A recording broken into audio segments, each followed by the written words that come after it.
Good morning, and you find me on retreat in West Yorkshire, not far from a town called Slowit. If you saw it on the map, you might say Slaithwaite if you didn't know different, but apparently it is pronounced Slowit, which is news to me as a reader of Adrian Mole in the 80s as Pandora Braithwaite, not Pandora Browit. But anyway, Slowit it is. Less of that. Anyway, so I'm here on retreat in this wonderful room in a converted chapel. This one's called the Sanctuary. I assume it's on the east end, so we'd be above where the altar was.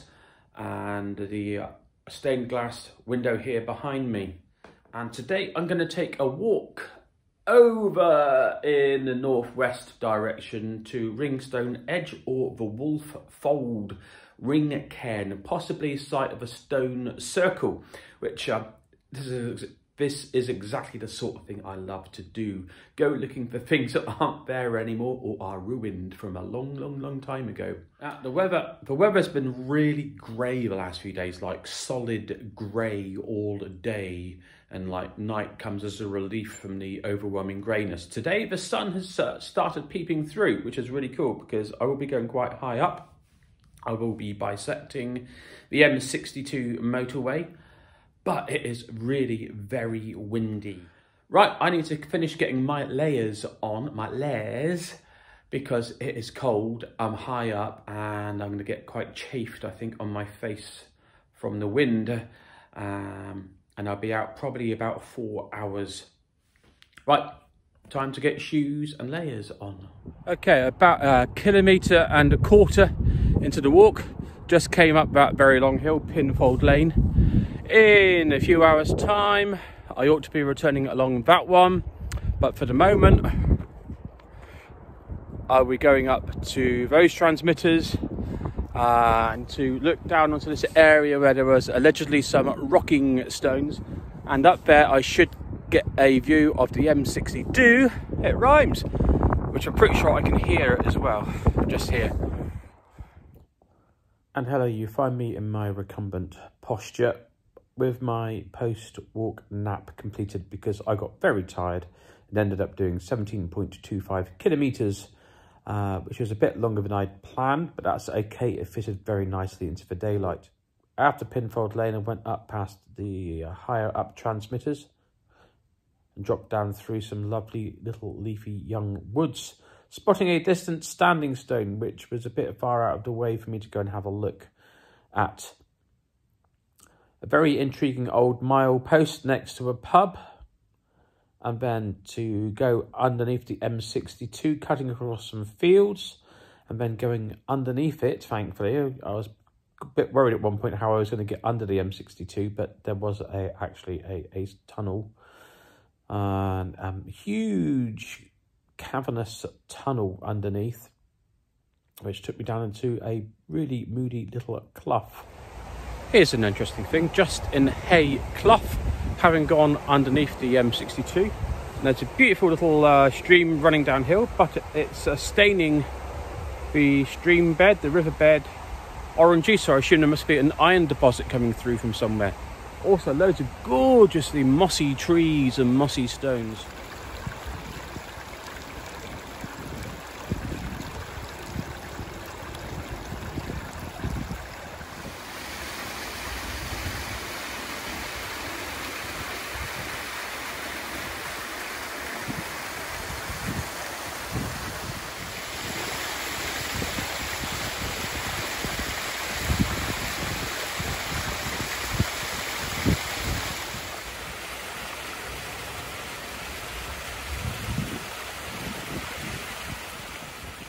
So, having enjoyed the waterfall and the stream and the trees, continued down the lane, lovely mossy lane, said hello to some goats, saw my favourite sort of chimney pots, dealt with a stile which was non-existent to get up and across the fields, enjoyed some more trees. I'll always go enjoying trees, you know, and eventually got up next to the reservoir near the cairn circle.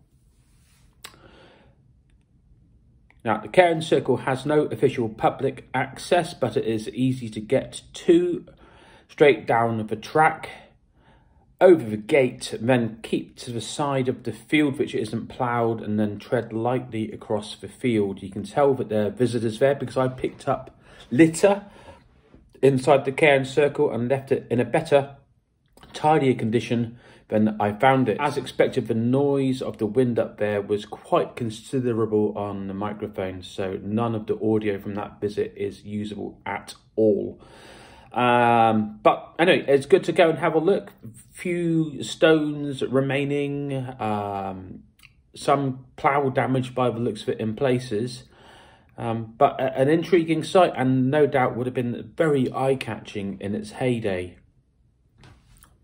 Having taken a little bit longer than I would have liked to get there, I chose a slightly more truncated version to get past Scamandon Water. I wanted to get back to the retreat centre in daylight, and I did. Came across some magnificent vibey woods just before the colossal tall bridge over the M62. Marvellous, kind of stunted beech trees and sort of Tim Burton Nightmare Before Christmas vibe going on in there, and I had to stop and have a look, a listen, a feel. One particular tree I was very much drawn to. I really love that tree. Awesome. One could read anthropomorphic features into it if you like, and if you're into that sort of thing. I certainly did.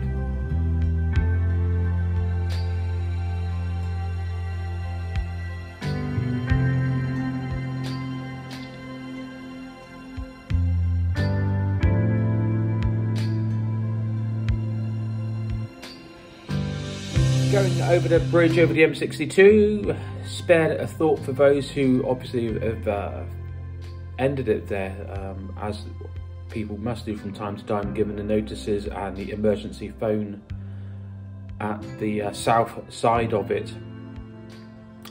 Dropped down over Scamandon Water, right between the edge of the reservoir and the M62, which is actually on top of a dam, which I hadn't realised.